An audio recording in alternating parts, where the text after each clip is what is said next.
नमस्कार मैत्रिणो, मी राणी टेलरिंग क्लासमध्ये तुम्हा सर्वांचे अगदी मनापासून स्वागत करते। तर हा पैठणी साडीवरचा ब्लाऊज आहे आणि त्याची आपल्याला काठापासून डिझाइन बनवायची। तर डिझाइन कशी बनवायची हे आजच्या व्हिडिओमध्ये आपल्याला पाहायचं आहे। तर इथे बघा, मी बॅकची पूर्ण उंची टाकून घेतलेली आहे, म्हणजे बॅक पूर्ण कट करून घेतलाय। इथे गळ्याची रुंदी आणि उंची टाकून घेतली। तर गळ्याची रुंदी आहे 2.5 इंच आणि गळ्याची उंची आहे 10 इंच।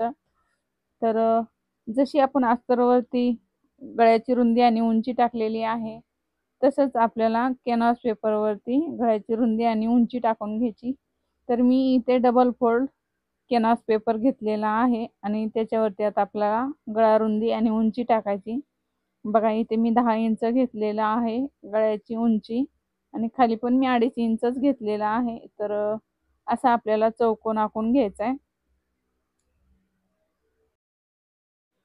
तर इथे पाहू शकता, आपल्याला पानगळ्याचा आकार देऊन घ्यायचा आहे। तर मी आतल्या बाजूने 1.5 इंच घेऊन या पद्धतीने पानगळ्याचा आकार देऊन घेतलेला आहे। तर इथे बघू शकता, या पद्धतीने आपल्याला पानगळ्याचा आकार द्यायचा आहे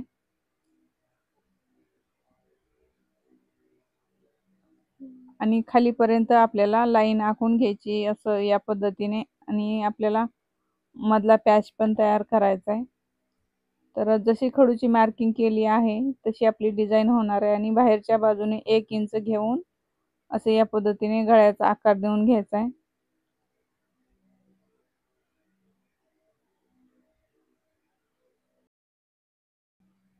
या पद्धतीने गळ्याचा आकार देऊन घ्यायचा आहे। तर लगेच तुम्हाला गळ्याचा आकार देत नसेल तर तुम्ही न्यूजपेपरवरती आधी प्रॅक्टिस करायची आहे आणि गळा आखून घेतला तरी चालेल। डायरेक्ट आपल्याला असा कॅनव्हास पेपरवरती ठेवून आखून घेतला तरी चालेल। तर गळ्याचा आपला आकार बघा कसा आला आहे। तर या पद्धतीने आपल्या गळ्याचा आकार आखून घ्यायचा आहे आणि जे साडीचे काठ आहेत त्या काठाच्या उंचीचं आपल्याला काठ कट करून घ्यायचे। तर इथे बघू शकता, मी काठावरती ठेवून घेतलेला आहे आणि मधनं मी काठ कट केलेत आणि 2 भाग केलेत त्या काठाचे। तर ते आपल्याला मधनं जॉईंट करायचे। तर मी इथे जॉईंट करून घेतलेला आहे आणि मध्यभागी आपल्याला इथे दाब शिलाई देऊन घ्यायची, म्हणजे कॅनव्हास पेपर लावल्याच्या नंतर ते मध्ये उभा राहत नाही त्यासाठी। आणि उरलेला बाहेरचा कॅनव्हास पेपर कट करून घ्यायचा आहे। तर इथे बघू शकता, मी या पद्धतीने कट करून घेतलेला आहे। काठाचे असं मध्यभागी ठेवून आपल्याला त्याला इस्त्री करून घ्यायची आहे। तर बघू शकता, इस्त्री केल्यामुळे आपल्याला साईडचा काठ फोल्ड करायला सोपं जातं आणि डिझाइन पण आहे तशी येते। तर थोडासा कपडा सोडून उरलेले काठ कट करून घ्यायचे।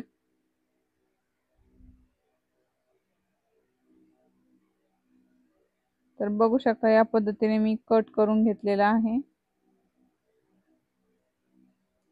आणि आता हे जे काठ आपण थोडे ठेवले होते ते असे या पद्धतीने फोल्ड करून घ्यायचे।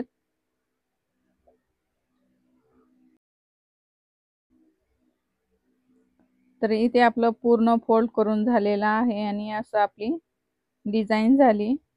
तर आता इथे आपल्याला बॅकला अस्तर जोडून घ्यायचंय। तर मेन फॅब्रिक आणि अस्तर असे या पद्धतीने जोडून घ्यायचंय।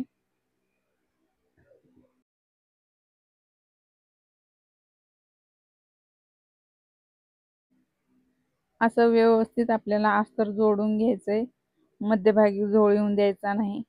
तर जिथे आपण गळ्याची रुंदी टाकतो तिथे मध्यभागी आपल्याला असं थोडंसं कट करायचंय, म्हणजे आपण जेव्हा डिझाइन ठेवतो तेव्हा एका बाजूला सरकत नाही। तर बघा, डिझाइनच्या इथे पण मी मध्यभागी कट करून घेतलेला आहे। तर बघू शकता,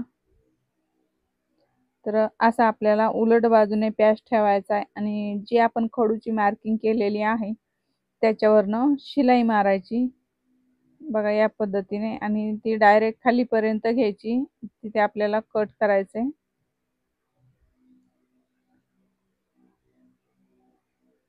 तर इथे मी थोडंसं अंतर ठेवलेलं आहे आणि तिथनं आपल्याला शिलाई मारायची, नंतर मध्ये कट पण करायचा आहे। तर बघा मध्यभागातून मी कट करून घेतलंय।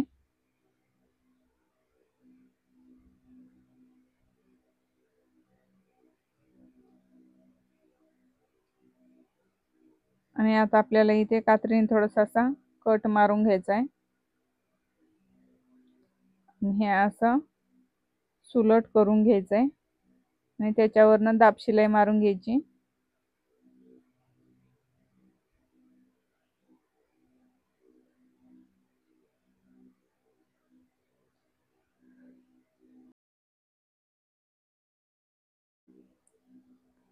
आणि बाहेरच्या बाजूने पण आपल्याला या पद्धतीने शिलाई मारायची। तर इथे आपली एक बाजू तयार झाली आहे, दुसरी ही बाजू आपल्याला याच पद्धतीने तयार करून घ्यायची। तर इथे आपल्या दोन्ही बाजू तयार झाल्या आहेत आणि आता आपल्याला याला कॉर्ड पायपिंग लावायची।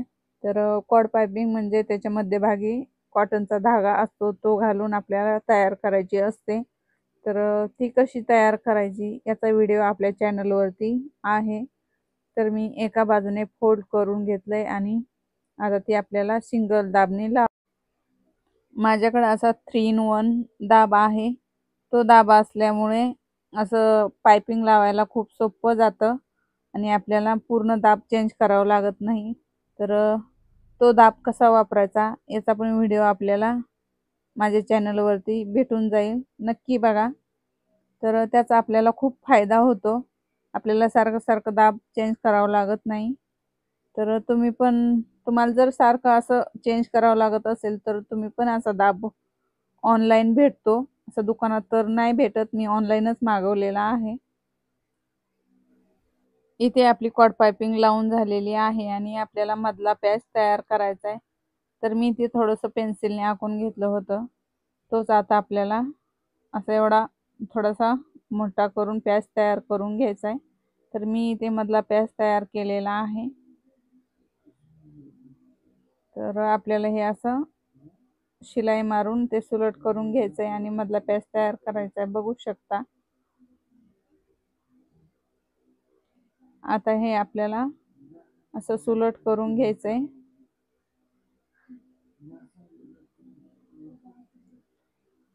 जो मधला जो जॉईंट आहे त्याच्यावरती आपल्याला व्यवस्थित लावायचा आहे। त्याआधी आपण इथे लेस लावून घेऊयात। तर लेस बघा मी कॉपर कलरचीच घेतलेली आहे। तर आपल्याला या पद्धतीने लेस लावून घ्यायची। लेस लावताना आपल्याला परफेक्ट लेस लावायची, ते कॉर्नर मध्ये व्यवस्थित लावायचे, तरच आपली डिझाईन छान दिसते आणि फिनिशिंग पण खूप छान येते। तर बघू शकता लेस लावल्यामुळे डिझाईनला छान असा आकार आलेला आहे। तर मी इथे दोन्ही भाग तयार करून घेतलेत आणि हा पॅच जो आहे तो आपल्याला या पद्धतीने लावून घ्यायचा आहे। तर इथे आपल्याला पिना लावून घ्यायच्यात आहे आणि त्यानंतर आपल्याला शिलाई मारायची। तर इथे आपल्याला शिलाई मारताना 2 ते 3 शिलाया मारायच्यात, कारण ते मध्येच निघू नाही म्हणून।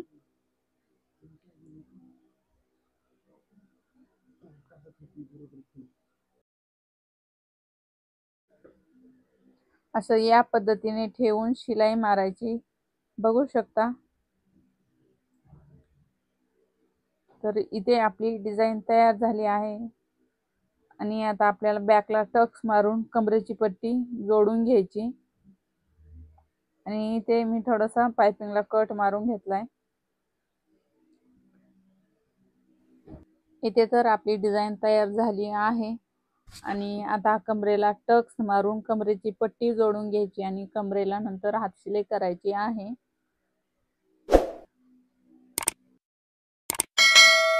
इथे आपली डिझाईन तयार झाली आहे। मधला जो पॅच आहे तिथं मी असा गोल्डन छोटासा पॅच लावून घेतलेला आहे। तर तो पॅच लावल्यामुळे पण आपली डिझाईन खूप सुंदर दिसते। कशी वाटली डिझाईन नक्की कमेंट करून सांगा आणि तुम्ही एक लाईक केल्यामुळे मला खूप छान वाटतं आणि व्हिडिओ बनवायला पण प्रोत्साहन येतं, त्यामुळे एक लाईक नक्की करा, व्हिडिओला शेअर करा आणि आपल्या चॅनलला नक्की सबस्क्राईब करा। ओके बाय, भेटूया पुढच्या व्हिडिओमध्ये।